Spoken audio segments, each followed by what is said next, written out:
It is good to see all of you today, and I echo what Danny said and welcome all the fathers and appreciate the role and responsibility that we collectively share together and the responsibilities of raising children, and many of you are now grandfathers and you're sharing in those responsibilities as well, and so it's always good to be mindful of that. Hopefully you didn't get a tie today. Hopefully you're getting a steak this afternoon. That's a little better than a tie anyway. So good to see everybody this morning. It's good to see some of our folks who have been away, whether it be sick or traveling, or back. But of course this is that time of year, and so as some folks come back from traveling, others are leaving on travels, and so our numbers will fluctuate over the next few weeks. But certainly glad to see everybody here this morning.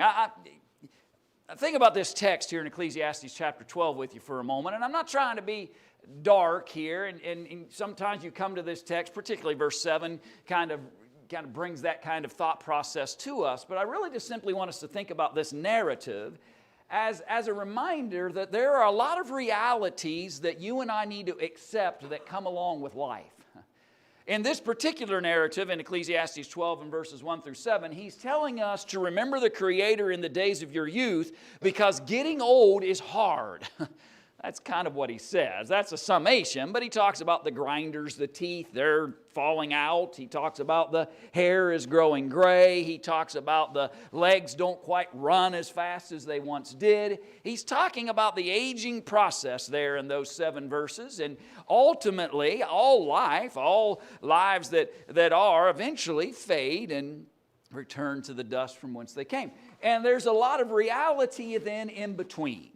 From youth to old age, from youth and the progress through, there is a lot of realities that you and I need to kind of just simply accept. And so this morning, let's learn maybe some life lessons from the preacher of Ecclesiastes and appreciate the testimony of this thought. Number one, I just want you to notice that life can be difficult. It's real, right? I mean, we'd like to believe that everything was simple and easy and nothing ever challenging that would ever come before us, but you and I both know that's not true. And in fact, the Bible doesn't say that would be true either. I think sometimes we make a mistake, and when I say we, I say generally speaking, that those who preach and teach from the Bible often kind of lead people to believe that if you'll just serve the Lord, nothing bad will ever happen again. If you just serve the Lord, He'll bless you with prosperity. He'll give you anything and everything you want. Everything will just be fine and dandy, no challenges whatsoever, if you'll just be a believer. The Bible doesn't bear that out to be true. Even if we are faithful, even if we are dedicated, even if we are committed and convicted in our relationship with God, there are going to be challenges that come along the way, and sometimes we're going to have to be accepting of those things and learn to adjust. Reminds me a little bit of what the Apostle Paul encountered in 2 Corinthians chapter 12. You may remember the narrative. But in 2 Corinthians chapter 12, beginning in verse 7, Paul had been facing various difficulties in his trials and serving the Lord and trying to be faithful in presenting God's message to various places. And if you would think anybody should gain some benefit from that, it would be the Apostle Paul. Here's a man who probably single-handedly converted more. Now I'll say he converted. Let me rephrase that, because God converts through the testimony of Scripture. But Paul's seed planting and watering has probably had a more effect on more people than anybody else we could describe except for Jesus himself when it comes to folks finding salvation. And yet he wasn't exempt from challenge and difficulty. He was not exempt from hardship. Verse 7, you know the narrative of 2 Corinthians chapter 12. And lest, Paul says, I should be exalted above measure, by the abundance of the revelations, a thorn in the flesh was given to me, a messenger of Satan to buffet me, lest I be exalted above measure. The Apostle Paul, by the way, understood that the difficulties of life were there in some ways for a reason. The difficulties of life in Paul's eyes weren't there just simply to have me to have hardship, but they were to remind me that I was in need of something greater than self. He's going to say that here in a minute. That he was willing to accept and adjust as it relates to the challenges of life because he knew it was teaching him something. Concerning this thing, he said in verse 8, I pleaded with the Lord 3 times that it might depart from me. And he said, the Lord is that is, my grace is sufficient for you, for my strength is made perfect in weakness. Therefore, Paul said, most gladly, I will rather boast in my infirmities, that the power of Christ may rest upon me.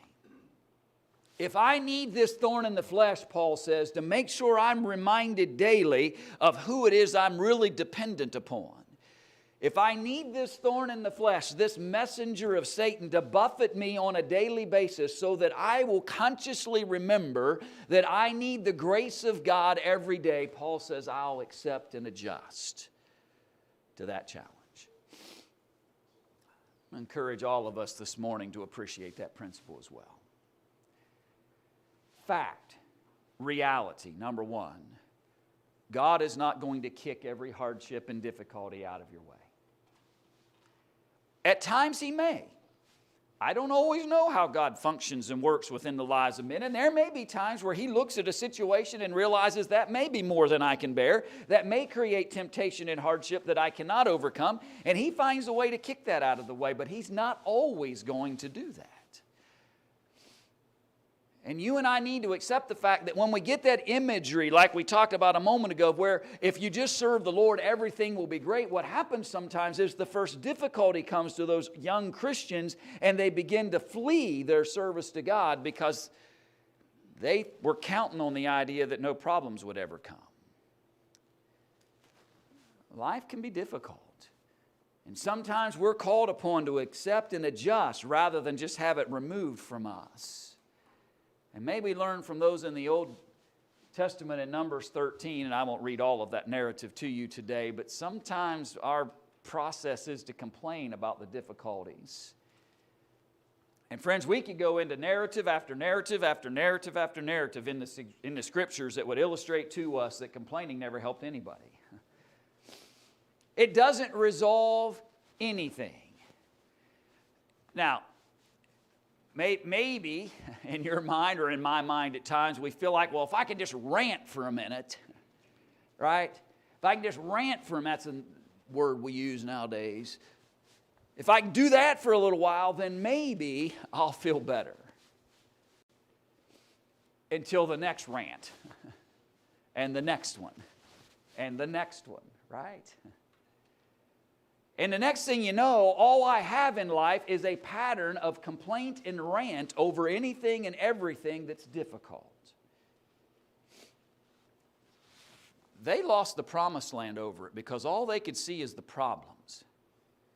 They quickly forgot how God parted the Red Sea. They quickly forgot that God used 10 plagues to lead them out of Egypt. They quickly forgot how He was sustaining them, though they may not have liked this bread that they had been given, this manna.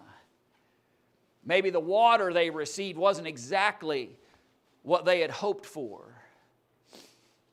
And they began to complain because of some levels of difficulty that they were experiencing, so quickly forgetting the challenges that they had experienced back there in Egypt. And friends, the reality is all of us are going to face some difficulties in life, and the truth is, I don't know, some more than others.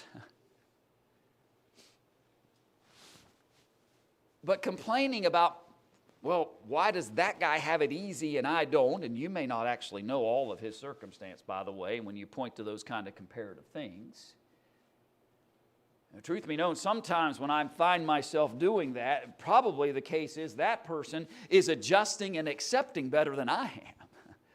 He gives the appearance that his life isn't as difficult or challenging because he's doing what the Apostle Paul did. He's accepting the grace of Jesus and moving on. Whereas I find myself complaining and griping and challenged all the time over those difficulties. Complaining has never resolved anything. And sometimes there's no quick answer. Paul prayed 3 times that this thorn in the flesh may be removed from him. And finally the resolve was, after those 3 moments, that my grace is sufficient for you, Paul. There aren't always quick answers to life's challenges. There aren't always easy resolves. There's not always this simplified approach that we might like. Sometimes it takes work and effort. I think about passages like Colossians chapter 1. Colossians chapter 1 and in verse 23, he said, "If indeed you continue in the faith, grounded and steadfast, and are not moved away from the hope of the gospel which you heard, which was preached to every creature under heaven, of which I, Paul, became a minister." You know, it's interesting. He even says there in verse 24 that he rejoiced in the sufferings that came because of the cause of Christ. But I want you to simply appreciate the fact that Paul very clearly illustrates to us that indeed, if you're steadfast, if you're unmovable, if you will work at it. Friends, faith and conviction and service to God isn't always easy. It's not always going to be simple. There aren't always quick answers to the challenges we have. The things that try our faith aren't always easily resolved. There's work and effort that needs to go in, but we have to remind ourselves that it's worth it. I think one of the deceptive tools that Satan uses for us is not that faith has no value whatsoever, but he simply has to convince us that it's not worth the work and effort that I have to put in to maintain it. It doesn't have enough reward and value for me to put so much energy and time and effort into fulfilling it. And when life becomes difficult, Satan uses those moments to just say, "Brian, it's too hard." In verse 27 of Proverb 12, "The lazy man does not roast what he took in hunting, but diligence is man's precious possession." How sad to think about that. The imagery here is a man at least took enough initiative to go hunting, but he was unwilling to actually cook what he had provided for himself. Reminds me a lot, there's a fellow down in the Nashville, Tennessee area, and he loved to fish. And I mean, this guy fished. He wasn't like Bob. He actually caught things. And sorry. I gave Bob a Long John Silver's coupon a while back because he was struggling. But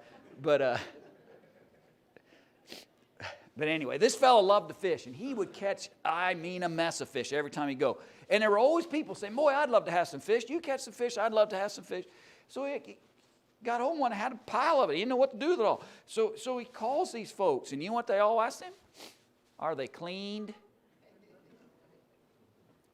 They didn't want fish. They wanted fish delivered on a plate, ready to be eaten is what they wanted. He didn't give them any, by the way. No. If you want the benefit, then I went and spent the time to catch them. If you want them, you're welcome to them, but I'm not bringing them to you cleaned and filleted and ready to cook. You've got to accept some responsibility here. Friends, I think that's the way we are sometimes spiritually. We're like this guy in Proverb 12. We become lazy in the process. And it's really disappointing to see people kind of work their faith and they reach a certain level and they're ready to take the next step, at least in my mind, and then they stop and they don't finish the course. It takes work. It takes effort. And you and I need to be willing to do that to overcome the difficulties of life. And Proverb 19:15 illustrates that same point. But let me move on. Sometimes life can be unfair.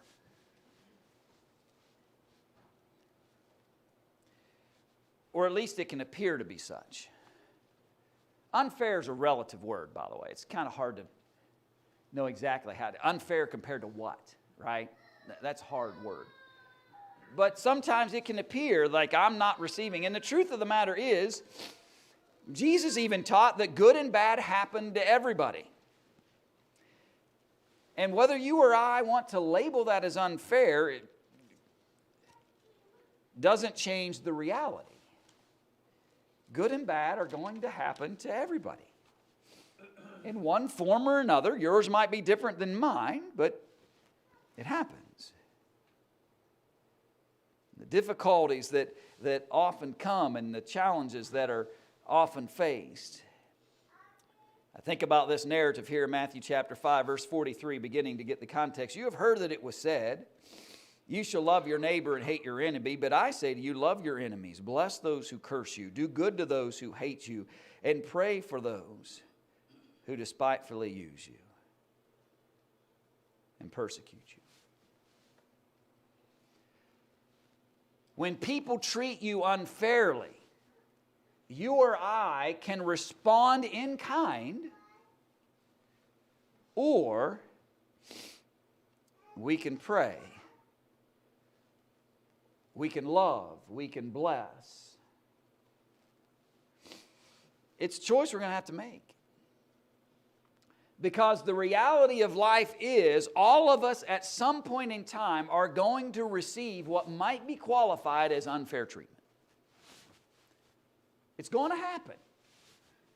So what do I do in that moment? Do I go back to the complaining route? Do I rant about it? Do I return fire for fire? Or do I bless? Do I pray? Do I love?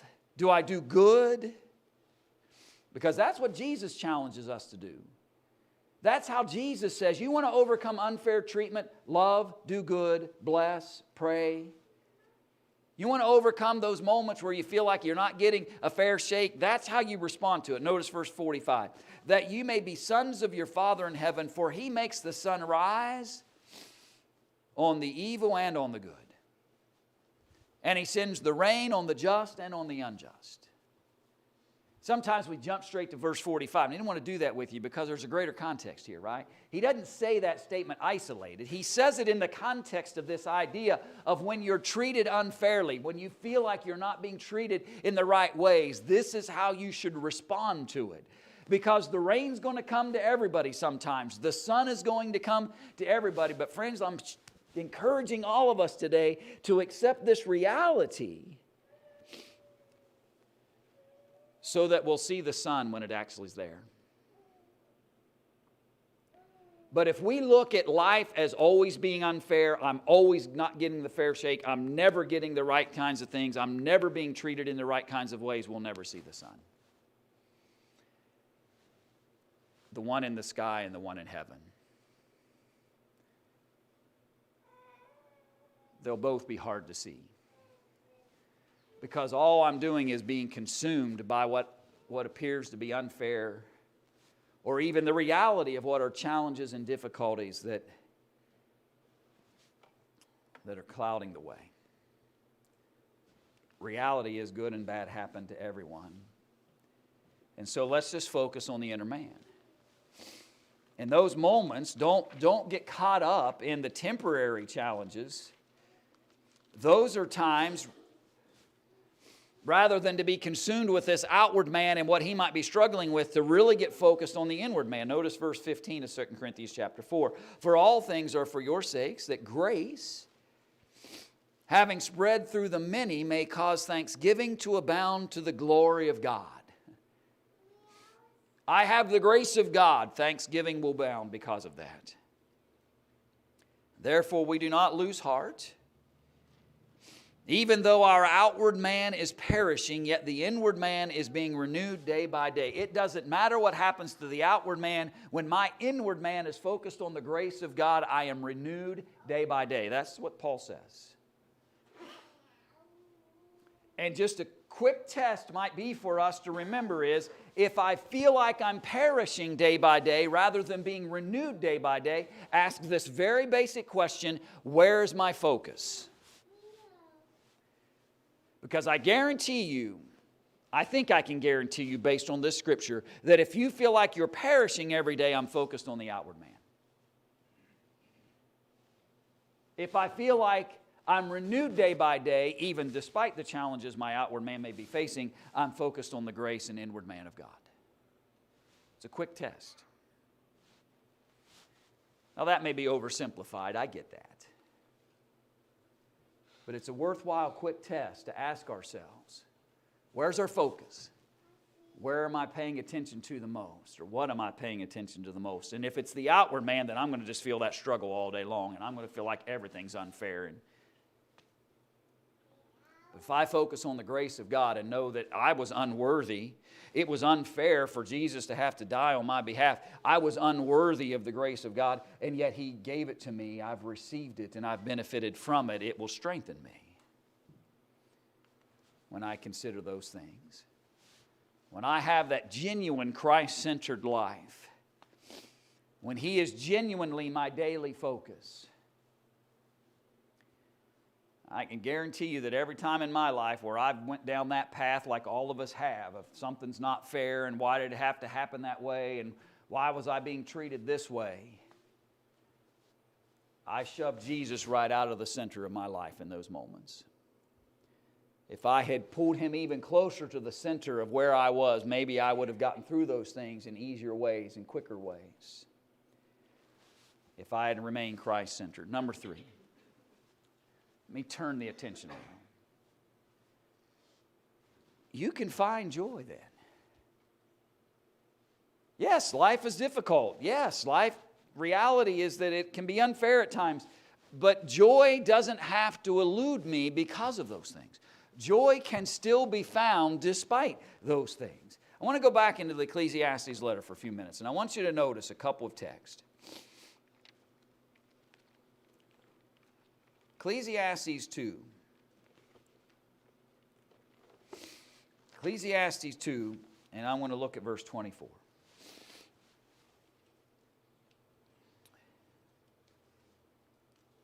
The writer wrote, "Nothing is better for a man than that he should eat and drink, and that his soul should enjoy good in his labor. This also I saw was from the hand of God." There are some really interesting nuances to the book of Ecclesiastes, and I'm going to spend all my time talking about, I think we might do this in a Bible study in the near future as it relates to this book. But I do want you to think a little bit about the narrative here in Ecclesiastes. And I want you, because there's this balance, right? The writer will tell us, in one sense, he'll say, be careful not to just pursue anything and everything that you think will make you happy, because that can actually bring hardship and challenge to you. So there are those warnings within the text. But he also reminds us that it's okay to find joy in the labor and work of our hands, knowing that God is the actual provider of those things. It's okay to enjoy what comes from the hand of God. You don't have to feel guilty about that. It's okay to find joy. You're never going to erase all difficulties. You're never going to erase all unfairness. You're never going to be able to make this world and provide for it and create in such a way that all of those kinds of things go away. And so if I'm waiting for difficulties to be erased, if I'm waiting for every unjust moment of life to be taken away before I'll ever look for the joy that I could have, then I'll never find it. Life doesn't have to be perfect to have joy. The outward man doesn't have to be perfect to have joy. Because joy really comes by recognizing the provisions and the providential care of God on a daily basis. That's where real joy can be found. So enjoy what comes from the hands of God. Don't let life get so caught up in the outward challenges that we forget that there's this beauty of life that God is providing. Yes, there are boundaries. That's kind of what the Ecclesiastes writer said in Ecclesiastes 11. When he said in verse 9 of Ecclesiastes 11, just before this "Remember Thy Creator" text that we began with this morning, but he says, "Rejoice, O young man, in your youth, and let your heart cheer you in the days of your youth. Walk in the ways of your heart and in the sight of your eyes. But know that for all these things God will bring you into judgment." Find happiness, find joy, pursue things that bring those things to you in your life, but just know that good or bad, it all comes into judgment with you. And so be careful that you don't say to yourself, well, my earthly joy is more important than the testimony of God's Word. That I should be allowed to just pursue happiness and joy any old way that I want, because after all, wouldn't God want me to be happy? Yes, He wants you to be happy, but within boundaries. Know that whatever it is that you choose to pursue that brings joy, know that whatever it is that you choose to pursue that brings you happiness has boundaries if you want the benefit of salvation in God. That judgment ultimately comes in the decisions that we make. But enjoy life. It's okay. Rejoice in your youth. Why rejoice in your youth? Ecclesiastes 12, because you're going to get old if you live long enough.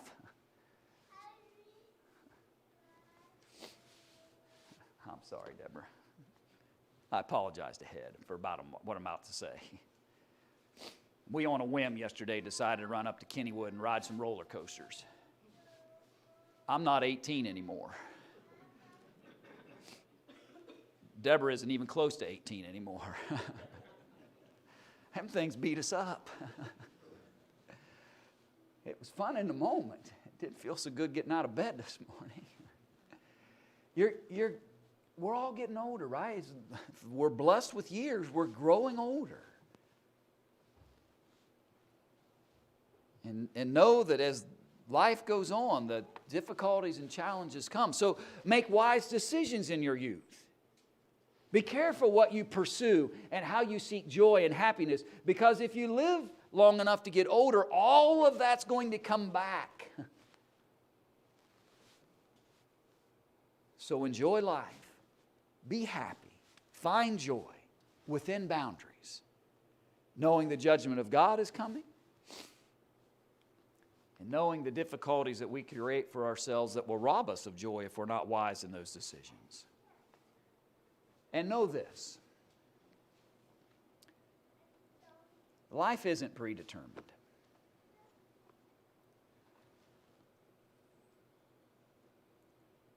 If you're not on a path or a course of action in your life presently that is spiritually benefiting you, you're not predetermined for that path. You can change it. You can make choices and decisions to get out of whatever path that's challenging you spiritually. You can make decisions right now. You're not predetermined to a certain line. In fact, our lives are shaped by the choices and decisions that we make. It isn't that God has already predestined me to now move left, Brian. Well, now move right, Brian, right? That's the imagery some people have of how God functions.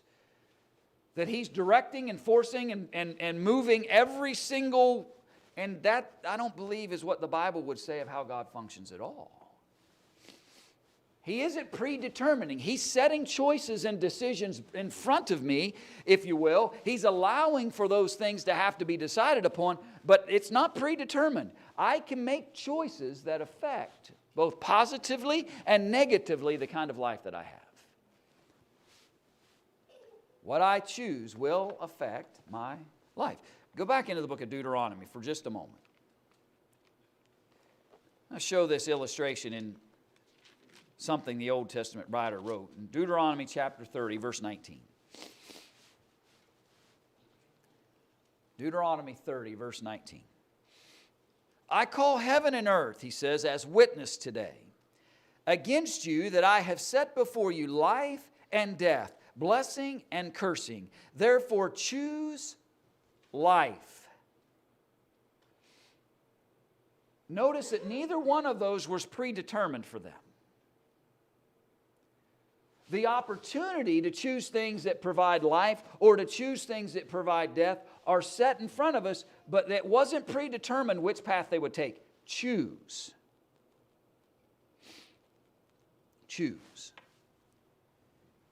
But choose wisely, in fact, he says, though, choose life, that both you and your descendants may live, that you may love the Lord your God, that you may obey His voice, and that you may cling to Him, for He is your life and the length of your days, and that you may dwell in the land which the Lord swore to your fathers, to Abraham, Isaac, and Jacob, to give them. God had made some promises that He was going to absolutely fulfill, but for that particular group of people, He says, choose. Will you cling to the Lord or not? Will you love the Lord or not? Will you honor the Lord or not? Choose wisely. Because the choices and decisions that you make will absolutely affect your life. And so I ask you this morning,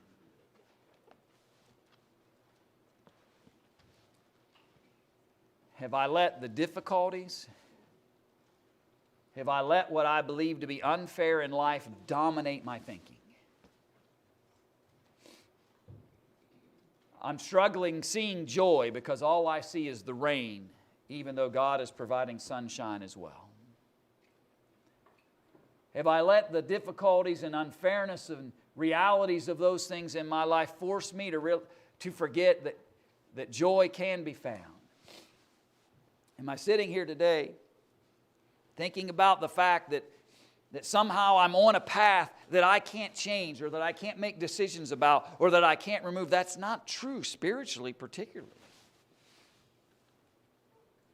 God's still calling all of us. If we're not in that path towards salvation, if we're not honoring the will and purposes of God, you're not predetermined to be lost.